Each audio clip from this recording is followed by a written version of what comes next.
کی طرف آپ کا رجوع ہوا ہے، توجہ ہوئی ہے، اس کو اللہ کا بہت بڑا فضل اپنے اوپر سمجھیے، اور جب اللہ کا فضل ہو تو پھر اس کا شکر بھی ادا کرنا چاہیے اللہ کے جناب پہ۔ میں آپ سے ایک عجیب بات کہہ رہا ہوں، شاید آپ کو بہت وہ نئی سی لگے گی۔ قرآن کو ایسے پڑھیے جیسے بدو پڑھتے تھے۔ بدو نہ فلسفی تھے، نہ منطقی تھے، نہ سائنسدان تھے، نہ ابھی حدیثیں ان کے پاس تھی، نہ ابھی فقہ مرتب ہوئی تھی۔ وہ کیا تھا؟ عربی زبان، یہ ان کی اپنی تھی۔ تو شرط اول جو ہے قرآن مجید کو سمجھنے کے لیے، وہ عربی زبان کا صرف و نحو صحیح جاننا یہ لازم ہے۔ پھر قرآن کے متن ہی کو اصل سمجھیے۔ البتہ یہ ہے کہ اس کو آپ سمجھیں کہ یہ پہلا مرحلہ ہے قرآن پر غور کا، قرآن پر فکر کا، قرآن پر سوچ کا۔ اس کے بعد اگلے مراحل بھی آئیں گے۔ اسی قرآن سے پھر قوانین جو ہے واخذ ہونے ہیں۔ اچھا، اس میں بعض سے واقعات ایسے ہیں کہ جو تو ایک تاریخی حیثیت رکھتے ہیں۔ اب ان میں اس واقعے کے ضمن میں تفصیل میں کہیں کوئی اختلاف ہو گیا تو کوئی حرج واقع نہیں ہوتا۔ ابھی میں مثال دیا کرتا ہوں کہ میں چند جملے ابھی آپ کے سامنے یہاں ادا کروں، اور پھر 10 منٹ کے بعد پوچھا جائے آپ سے تو ہر شخص جو ہے اس کو کہے گا، وہ جواب جو میرا دے گا وہ مختلف ہوگا اس کا، اس میں اس کی اپنی بات بھی شامل ہو جائے گی۔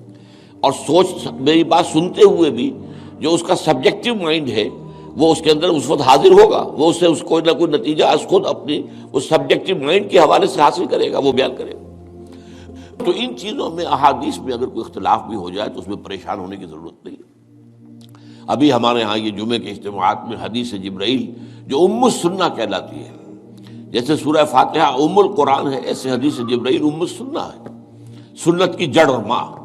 اب اس کی جو روایات آئی ہیں اس میں مختلف اختلاف ہے، الفاظ کا اختلاف ہے، ایسنس ایک ہے، مفہوم ایک ہے، الفاظ میں بڑا فرق ہے، تفاصیل کا فرق ہے۔ تو اس حوالے سے اس میں گھبرانے کی ضرورت نہیں ہے۔ پھر یہ کہ فقہی معاملات کے اندر اختلافات ہو گئے، وہ بھی نیچرل ہے۔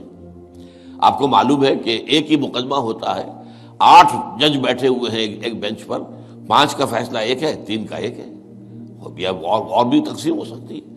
قانون وہی، اور یہ میں بات کر رہا ہوں سپریم کورٹ کی یا ہائی کورٹ کی، وہاں پہ تو ظاہر بات ہے وہ نئے بیانات نہیں لیے جاتے، وہ جو بھی فائل ہے وہ تو بہت پہلے سے تیار ہو چکی ہے، اس کے اوپر بحث ہوتی ہے، صرف اسی سے اخذ کیا جاتا ہے، مطلب ان کا وہی رہتا ہے، اس کے اندر تبدیلی نہیں ہو سکتی، اس موقع پر کوئی نئی گواہی نہیں آتی۔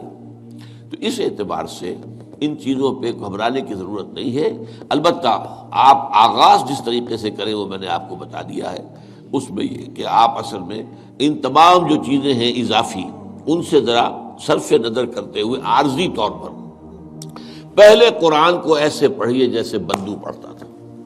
اور وہی بات تھی کہ بدو پھر جس طریقے سے موٹیویٹ ہوا ہے، بدو سے مراد میں صحابہ کو عام طور پر لفظ دے رہا ہوں، یہ ان کی اس کے لیے وہ نہ سمجھیے کوئی توہین کی بات ہے، مطلب یہ کہ میں اس معنی میں کہہ رہا ہوں کہ وہ لوگ فلسفی نہیں تھے، کوئی پڑھے لکھے لوگ نہیں تھے، بلکہ امت کا نام ہی ہے یہ جو ہے امیین، ان پڑھ لوگ، ان پڑھ، ان لیٹرڈ ون، حضور کی شان بھی یہی ہے، امی ہے۔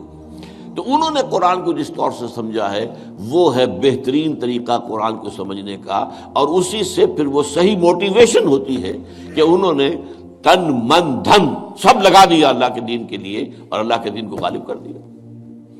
بحثوں میں پڑھ کر، اور وہ جو باریکیوں میں پڑھ کر، اور بال کی کھال اتار کر، اور منطقی طور پر تجزیہ کر کے، اور فلاں احادیث کے تقابل کے، اس میں پڑھ کر علم کا تو اضافہ ہوگا، لیکن وہ انسپریشن اور موٹیویشن جو ہے وہ اس کے اندر نہیں رہے گی۔